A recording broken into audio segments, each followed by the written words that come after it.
नमस्कार दोस्तों, हमारे साथ हैं लोप संग जी, जो अरुणाचल प्रदेश के रहने वाले हैं और अभी साउथ में कर्नाटक में रह रहे हैं।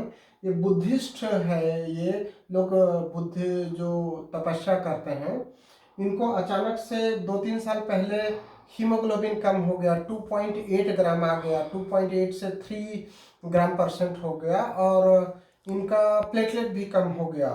तो इनको ऐसा चलने में, श्वास लेने में परेशानी आने लगी, ब्रीथलेसनेस होने लग गया, कमजोरी हो गया, सीढ़ी चढ़ने में परेशानी होने लग गई, अपना काम करने में परेशानी हो गया।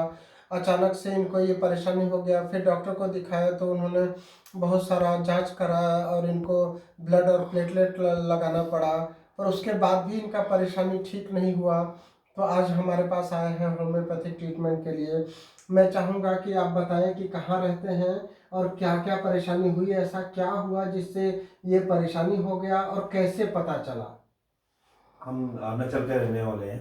जो अभी फिलहाल मैं यूपी में सर्विस करता हूँ। ये मेरा छोटा भाई अच्छा। जो अचानक से कुछ 6 महीना पहले पता चला कि चलने में दिक्कत और सांस फूलने लगा और साथ में उसकी गम से ब्लीडिंग होने लगा। जी। तो फिर मैंने जांच किया। जांच करने में देखा कि हीमोग्लोबिन बहुत कम थे।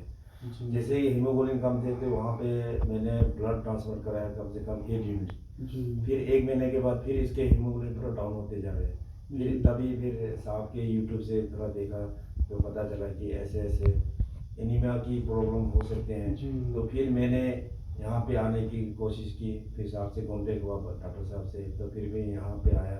आने के बाद फिर साहब को पूरा प्रॉब्लम बताया कि ऐसे ऐसे है।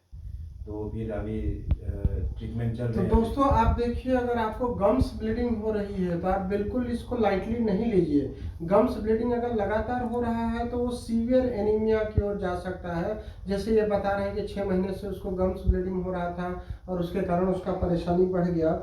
मैंने कुछ एनीमिया के लिए डाइट प्लान बताया हुआ है, तो इसमें इस तरीके से आप लोग इसको यूज़ करिएगा। ठीक है, इसको ले लीजिए। इसमें जो सारा लिखा हुआ है, एनीमिया में सबसे ज़्यादा जरूरी है हमारे डाइट को ध्यान देना।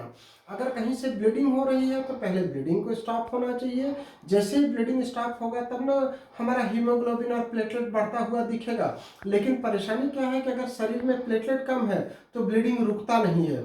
होम्योपैथिक में काफ़ी सारी दवाइयाँ हैं जिससे हम ब्लीडिंग को रोक भी सकते हैं और हीमोग्लोबिन और प्लेटलेट को बढ़ा भी सकते हैं। लेकिन उसके साथ जो और ज़रूरी है वो है हमारा डाइट।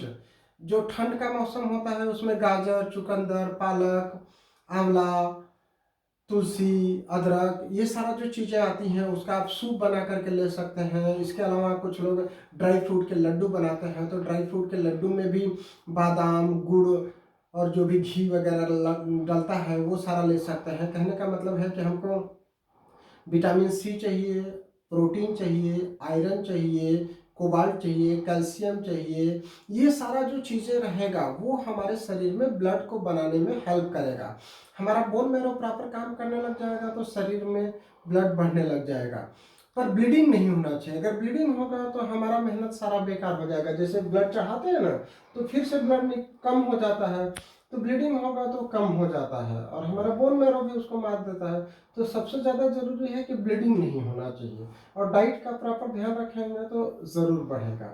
और ब्रीदिंग एक्सरसाइज करने का, हमारा जैसे हीमोग्लोबिन कम हो जाता है तो उसमें श्वास का परेशानी होता है ना, हीमोग्लोबिन ही ऑक्सीजन को ले जाता है। तो ब्रीदिंग एक्सरसाइज अभी जैसा डॉक्टर साहब ने बताया वैसा करेंगे तो ऑक्सीजन और अच्छा होएगा। तो ऐसे ही हम लोग कोशिश करते रहते हैं।